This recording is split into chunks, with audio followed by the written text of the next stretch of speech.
दोस्तों आज हम बात करेंगे नंबर सिस्टम के बारे में। और नंबर सिस्टम में हम बिल्कुल बीच से लिए हैं। ये इंटीजर्स बीच का पॉइंट है और इससे नीचे भी आता है, इससे ऊपर भी आता है।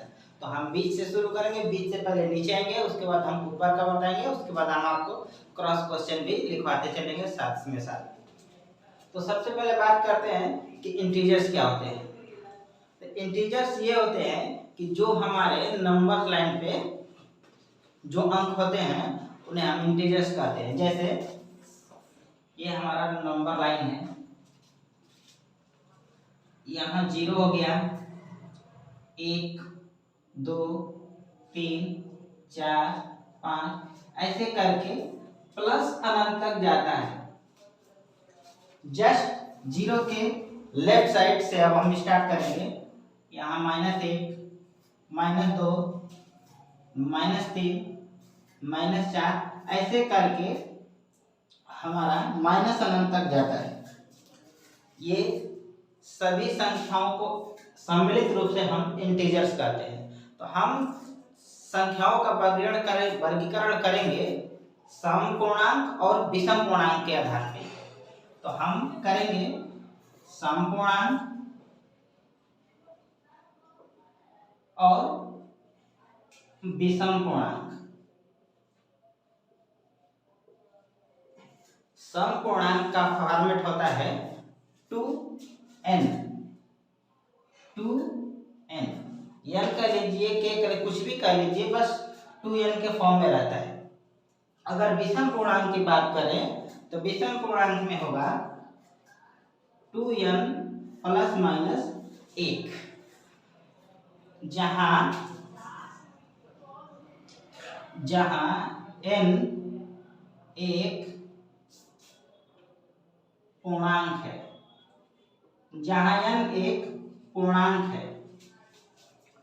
पूर्णांक का मतलब कि हम n के जगह पे 0 रख सकते हैं, 1 रख सकते हैं, 2 रख सकते हैं, वही चीज हम माइनस में रख सकते हैं। तो हमारा समपूर्णांक विषम पूर्णांक आएगा। आइए हम रखकर कुछ दिखाते हैं आपको। अगर हम 2n में n की जगह, तो हम बात कर रहे थे समपूर्णांक और विषम पूर्णांक के बारे में।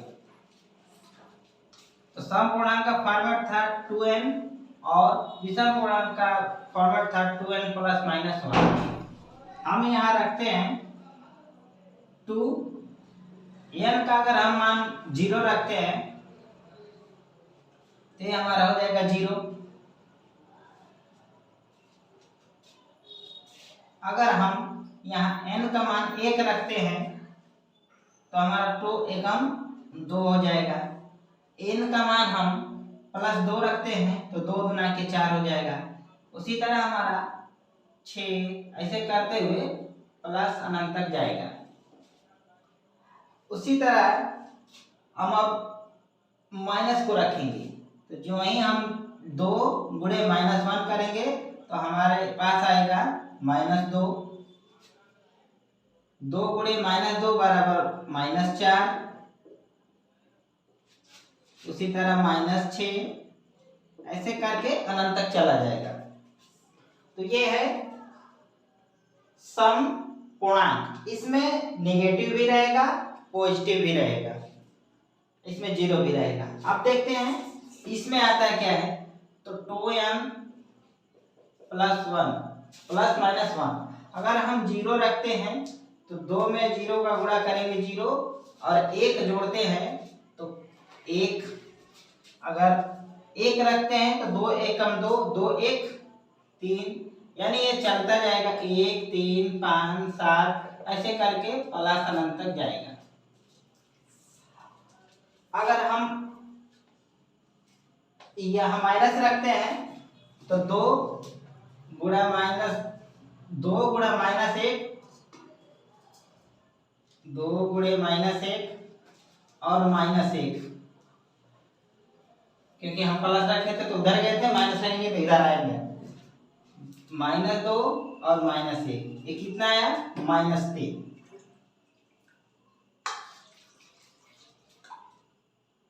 हमारे पास आएगा -3, -5 -7 ऐसे करके माइनस अनंत तक जाएगा। हमें यहाँ देखने को मिल रहा है कि अगर हम विषम पूर्णांक देख रहे हैं तो माइनस तो इसमें भी है, प्लस भी इसमें है, इसमें भी प्लस है, इसमें भी माइनस है, लेकिन इसमें जीरो नहीं है। तो जब जीरो नहीं है तो जीरो का कोई परिभाषा यहाँ से निकल कर आती है। तो जीरो को हम एक परिभाषा के रूप में लिख सकते हैं कि जीरो एक सम पूर्णांक है। ये हमारा पहला क्वेश्चन है कि जीरो एक सम पूर्णांक है। अगर अंग्रेजी में बात करें तो zero is a even integer. ये तो रहा सम पूर्णांक और विषम पूर्णांक के आधार पे। अब हम आपको इसको दूसरे तरह से प्रस्तुत करते हैं। ये क्वेश्चन ध्यान में रखिएगा, ये पहला क्लास क्वेश्चन है।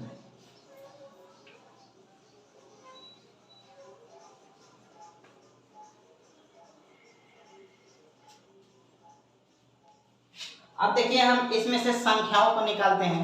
तो संख्याओं को हम जब निकालेंगे तो एक है ऋणात्मक संख्या,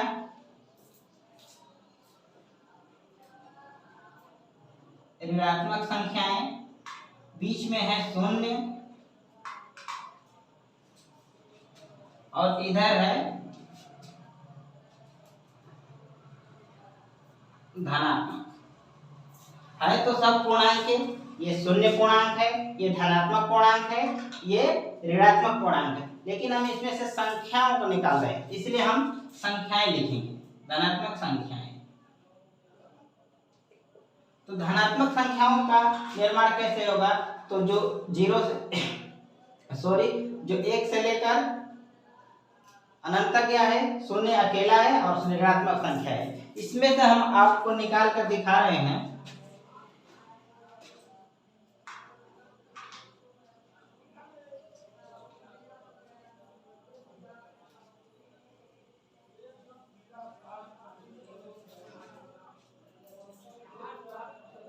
प्राकृत संख्या, प्राकृतिक संख्याएं, होल नंबर, होल मतलब पूर्ण संख्याएं।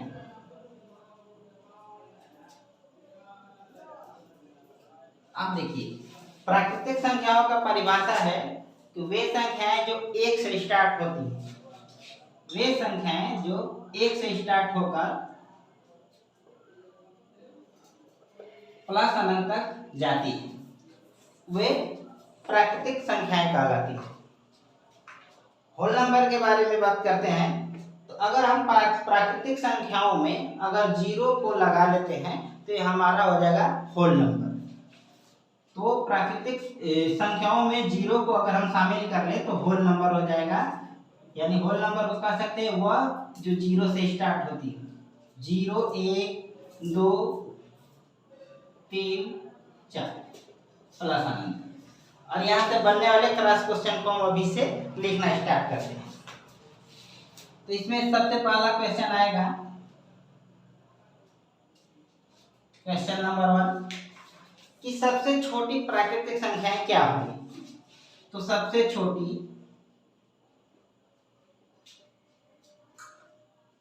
प्राकृतिक के लिए हम नेचुरल n लिख रहे हैं।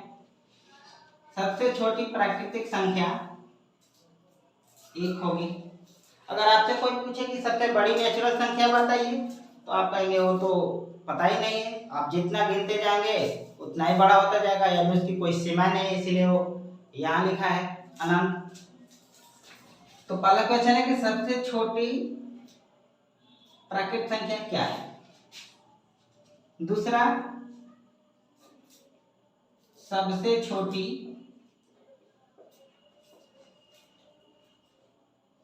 पूर्ण संख्या। तो जो पहले है वो छोटी है, पूर्ण संख्या में सबसे छोटी 0, प्राकृतिक संख्या में सबसे छोटी 1। तीसरा क्वेश्चन यहां से आता है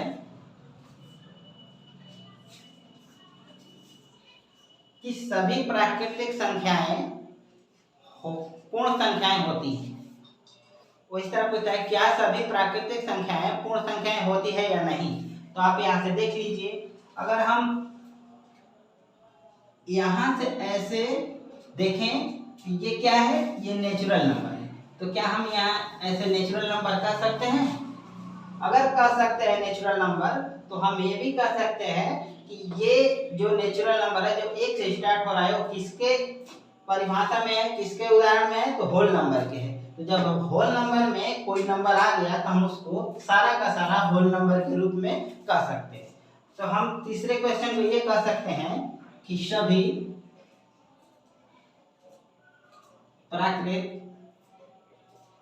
सभी प्राकृतिक संख्याएं पूर्ण संख्याएं होती हैं। पूर्ण संख्याएं होती हैं। ये रहा सवाल। 3 क्वेश्चन हो गया। चौथा ये पूछता है कि आगे हम चलते हैं। 3 क्वेश्चन हो गया। चौथा क्वेश्चन ये आपसे कहेगा कि क्या सभी प्राकृतिक संख्याएं पूर्णांक होती हैं। तो पूर्णांक के अंतर्गत ही हमें प्राकृतिक संख्या मिली है, पूर्ण संख्या मिली है। तो चौथा क्वेश्चन हो जाएगा सभी प्राकृतिक संख्याएं पूर्णांक होती हैं। पूर्णांक होती हैं। अगला पॉइंट है कि सभी पूर्ण संख्याएं पूर्णांक होती हैं। सभी होल नंबर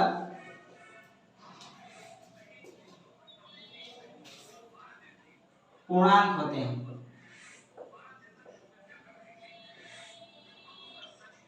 पूर्णांक होते हैं। अब या फिर जीरो के बारे में बात करेंगे। तो जीरो के बारे में हम बात करेंगे तो सबसे पहले हम सम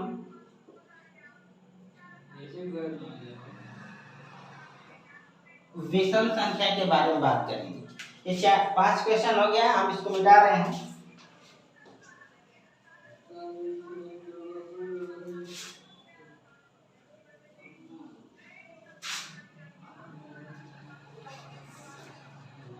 अगर हम नेचुरल नंबर से कुछ संख्याएं बना सकते हैं, सम संख्या, विषम संख्या। सम संख्या का परिभाषा है कि जो 2 से कट जाए, जो 2 से कट जाए उसे हम सम संख्या कहते हैं। जैसे 2, 4, 6, 8 ऐसे चलता जाएगा। और विषम संख्या का ये परिभाषा है कि जो 2 से नहीं कटती, जो 2 से पूरा नहीं कटती है। कटने को तो कट ही जाएंगे लेकिन पूर्णांक, पूरा अंक नहीं देगा। 1, 3, 5, 7 ऐसे करके। अब हम जीरो की बात करते हैं। तो जीरो का एक और परिभाषा है कि जीरो न तो शून्य, न तो ऋणात्मक और न तो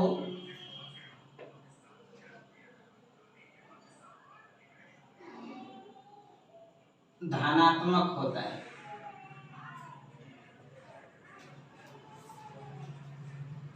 न तो धनात्मक संख्या होता है। देखिए जो पिछले वाले पॉइंट में हम आपको लिखाए थे जीरो के बारे में कि जीरो एक सम पूर्णांक है। यहाँ जो धनात्मक संख्या है तो न तो ये धनात्मक है न तो ये ऋणात्मक है। यहाँ जो शून्य है और यहाँ जो n है, ये n एक नेचुरल है। मतलब यहाँ प्राकृतिक रूप में ले रहे हैं, वहाँ इंटीजर के रूप में ले रहे थे। तो जब हम इंटीजर के रूप में कंसीडर करेंगे जीरो को, तो हम सम पूर्णांक को लेंगे। अगर हम नेचुरल के अंतर्गत लेंगे शून्य को, तो हम कहेंगे न शून्य न तो ऋणात्मक है और न तो धनात्मक है। ये अगला पॉइंट है। अब आगे हम चलते हैं।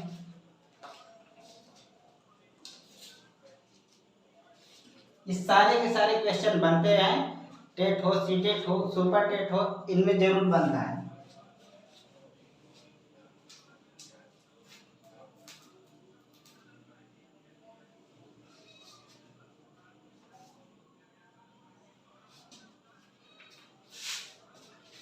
अब हम बात करेंगे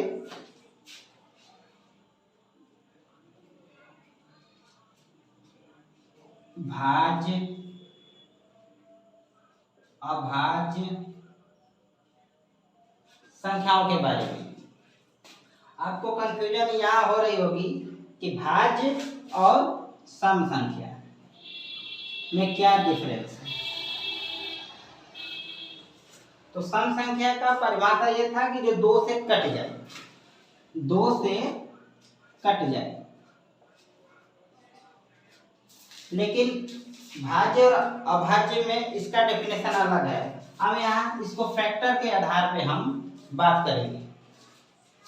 भाज्य संख्या का परिभाषा है वे संख्याएं जिनके दो से ज्यादा फैक्टर, दो से अगर ज्यादा हो तो कम से कम 3 होने चाहिए, या तो दो से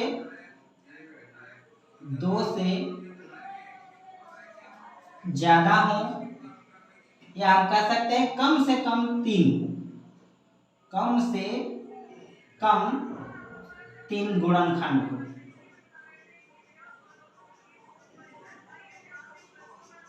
दो से ज्यादा गुणनखंड।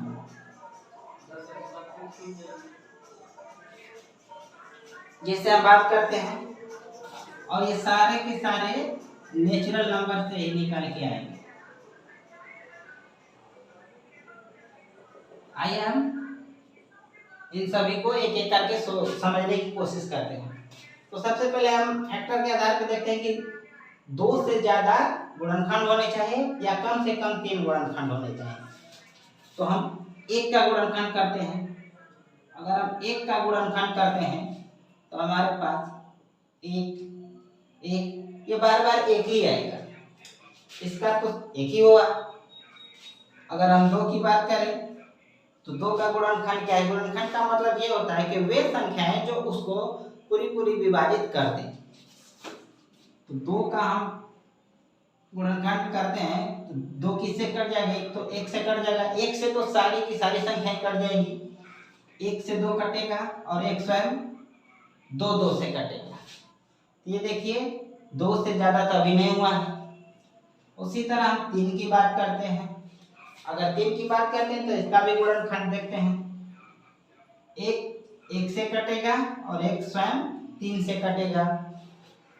हम 4 की बात करते हैं तो 4 में आइए देखिए 1 से कटेगा, 1 2 से कटेगा और 1 4 स्वयं 4 से कटेगा।